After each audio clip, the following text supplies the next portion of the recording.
ममता बनर्जी मात्र इस चुनाव के लिए, सत्ता के लिए इतना स्वार्थी हो जाएंगी कि सेना पर सवाल उठाएंगी। यह बात बंगाल की जनता किसी हालत में नहीं मान सकती है और इसका जवाब चुनाव के जरिए ही देगी।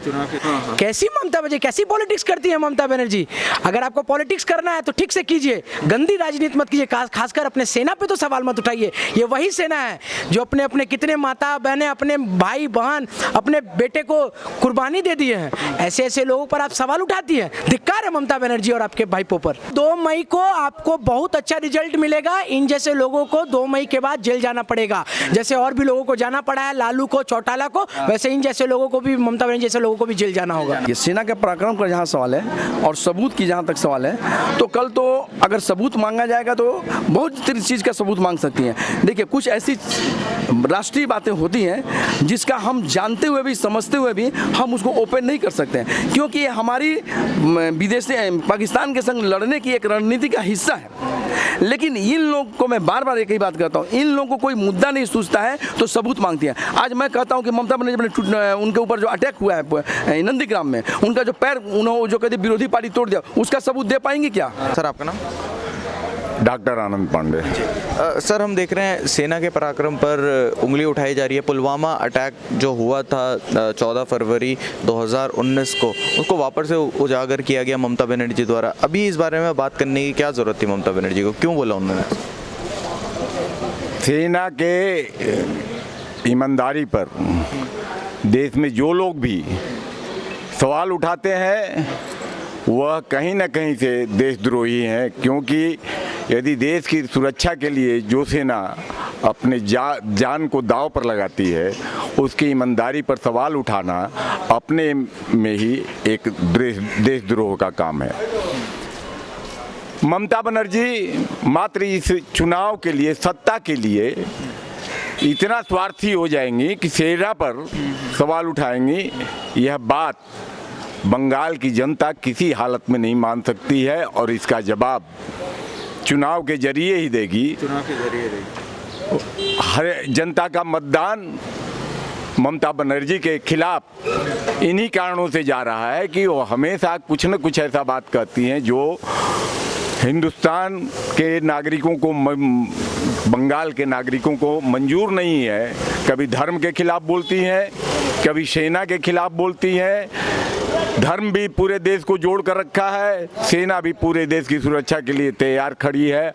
और उनका यह बोलना, जबकि कई सबूत मिल चुके हैं, उसी 2019 के अक्टूबर महीने में पाकिस्तान के सांसद और मंत्री ने बहुत साफ कहा था कि यह हमारा अभियान था, पुलवामा अभियान पाकिस्तान के जरिए किया गया था और उसे झुठला रही हैं।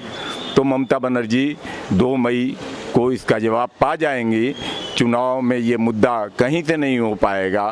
पूरा देश देख रहा है कि 2014 के पहले हिंदुस्तान में धर्म और राष्ट्रीय सुरक्षा के प्रति जो स्थिति थी उसमें बहुत बड़ा बदलाव आया है। कश्मीर जो हिंदुस्तान से जुड़ गया पुलवामा के बाद, वह पुलवामा की घटना ही नरेंद्र मोदी को उस जगह पर ले गई।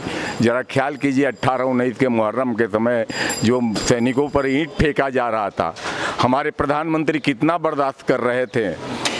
पूरा देश प्रधानमंत्री पर हंस रहा था, लेकिन वह उस मौके के तलाश में थे कि कश्मीर को कैसे एक किया जाए। वो उसे छोटी घटना मानते थे जब सैनिकों पर पथराव हो रहा था।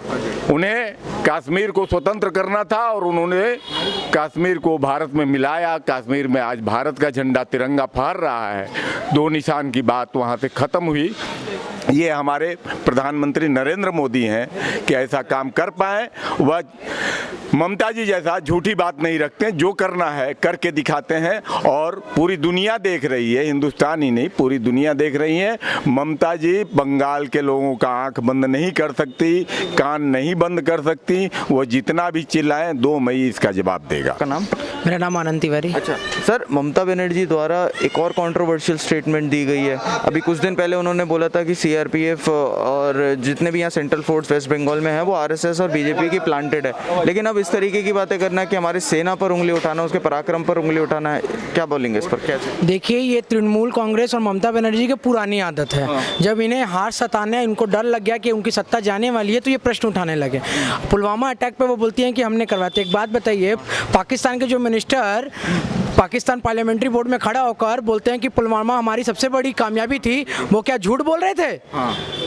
पाकिस्तान को सही जवाब भारत के सैनिकों ने दिया, हमारे जवानों ने दिया। और जवानों पर सवाल उठाना ममता बनर्जी जैसे लोगों का, केजरीवाल जैसे लोगों का आदत बन चुका है, कांग्रेस जैसा लोगों का। तो ये इनका पुरानी आदत है। इनके दबाव में कुछ नहीं होने वाला। ये जितना बोल लें, सेना हमारी सबसे बड़ी शक्ति है और सेना पे हमें गर्व है, हम पूरे भारतवासियों का। और इनका जो ये इल्ज़ाम लगाना, इसका जवाब बहुत जल्दी उनको मिलने वाला है। सर, सवाल यहाँ पर ये उठता है कि सिर्फ और सिर्फ वोट पाने के लिए, जीतने के लिए इस तरीके के पैतरे आजमाना, इस तरीके की बातें करना, वोट पाने के लिए ये दूसरा कोई नहीं करता। ये ममता बनर्जी जैसे लोग ही करते हैं। ये कंट्रोवर्सी पैदा वो लोग ही करते हैं। वो सिर्फ सेक्युलरिस्ट पॉलिटिक्स कर रही हैं। वो 30% वाला जो पॉलिटिक्स कर रही है ना, हिंदू मुस्लिम करके, वो कुछ अब काम करने वाला नहीं है। बंगाल और बंगाल के लोग अब समझ चुके हैं इनका सत्ता जाने वाला है, बहुत जल्द जाने वाला है। और सेना पर, छी, एक नागरिक होकर सेना पर सवाल, कैसी ममता बनर्जी, कैसी पॉलिटिक्स करती है ममता बनर्जी? अगर आपको पॉलिटिक्स करना है तो ठीक से कीजिए, गंदी राजनीति मत कीजिए। खासकर अपने सेना पे तो सवाल मत उठाइए। ये वही सेना है जो अपने अपने कितने माता बहनें, अपने भाई बहन, अपने बेटे को कुर्बानी दे दिए हैं। ऐसे ऐसे लोगों पर आप सवाल उठाती हैं। धिक्कार है ममता बनर्जी और आपके भाई पर। अच्छा सर, हमने देखा है कि हमारे देश में बिल्कुल भी यूनिटी नहीं है। जब देश की बात आती है तब सब एकजुट, कोई कुछ बात करता है, कोई हमारे सेंट्रल गवर्नमेंट पे आवाज़ उठा देता है, कोई सबूत मांगने लग जाता है, इस तरीके की बातें करते हैं।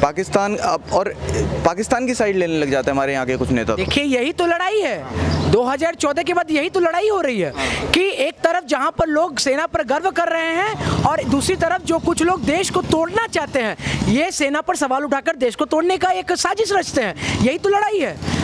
यही लड़ाई है जिस लड़ाई में हमको लगता है कि हम लोग अपने प्रधानमंत्री के साथ हैं। हमारे प्रधानमंत्री जो भी एक्शन ले रहे हैं वो बहुत सही ले रहे हैं। पूरा भारतवर्ष उनके साथ है। और ऐसे जो देश उपद्रवी, जो देश को तोड़ना चाहते हैं, कन्हैया कुमार, केजरीवाल जैसे, मायावती जैसे, लालू जैसे लोग, और खासकर ये ममता बनर्जी जैसे लोग, इन लोगों का दिन आ चुका है। ये लोग सब वही जेल में दिखेंगे कुछ दिन के बाद। क्या पश्चिम बंगाल की जनता जो ये बात बोली, इस चीज़ का जवाब देगी ममता बनर्जी, और किस तरीके से? एकदम 2 मई को आपको बहुत अच्छा रिजल्ट मिलेगा। इन जैसे लोगों को 2 मई के बाद जेल जाना पड़ेगा। जैसे और भी लोगों को जाना पड़ा है, लालू को, चौटाला को, वैसे इन जैसे लोगों को भी, ममता बनर्जी जैसे लोगों को भी जेल जाना होगा। चलिए, बहुत बहुत शुक्रिया सर हमारे साथ जुड़ने के लिए, हमसे बात करने के लिए। सर, आपका नाम? मेरा नाम डॉक्टर प्रमोद कुमार गुप्ता है। अच्छा सर, पुलवामा अटैक को वापस से उजागर कर दिया ममता बनर्जी द्वारा। कह रही है कि जब भी चुनाव पास आते हैं तब कोई ना कोई हमला करवा देती है सेंट्रल गवर्नमेंट, कोई ना कोई हमला हो जाता है चुनाव जीतने के लिए। इस तरीके की बातें कर रही है ममता बनर्जी। देखिए, ये पूरा भारतवर्ष जानता है और विशेष करके पश्चिम बंगाल के लोग कि आज ममता बनर्जी के पास कोई भी चुनावी मुद्दा नहीं बना है। इसका स्पष्ट उदाहरण आपको मैं देता हूं। जो मुख्यमंत्री 10 वर्षों तक सत्ता में रहने के बाद आज वोट मांगती हैं विकास के नाम पर नहीं, अपने टूटे हुए पैर के नाम पर, इससे मालूम हो जाता है कि आज ममता बनर्जी कितना दिवालियापन हो गई हैं। आज उनके लोगों के पास कोई मुद्दा नहीं बचा है। जब पब्लिक के बीच में उनके लोग जाते हैं तो उन लोगों से पब्लिक जब प्रश्न करते हैं कि आपने किया क्या, तो उसका कोई जवाब नहीं दे पाती है। अंत में ममता बनर्जी को एक मुद्दा सूझा है कि हम अपनी वोट बैंक की राजनीति को चमकाने के लिए जो काम हम नहीं कर पाए, उस गलती को ढकने के लिए वह सेना पर सवाल उठाती हैं।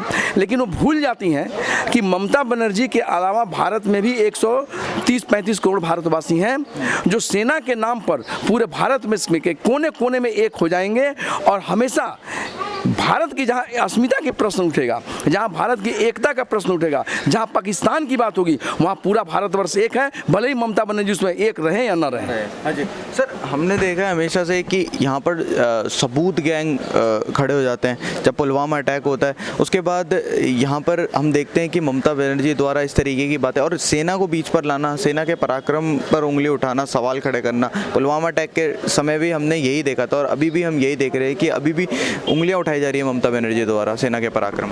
देखिए, सेना के पराक्रम का जहाँ सवाल है और सबूत की जहाँ तक सवाल है, तो कल तो अगर सबूत मांगा जाएगा तो बहुत चीज़ का सबूत मांग सकती हैं। देखिए, कुछ ऐसी राष्ट्रीय बातें होती हैं जिसका हम जानते हुए भी, समझते हुए भी हम उसको ओपन नहीं कर सकते हैं, क्योंकि ये हमारी विदेशी पाकिस्तान के संग लड़ने की एक रणनीति का हिस्सा है।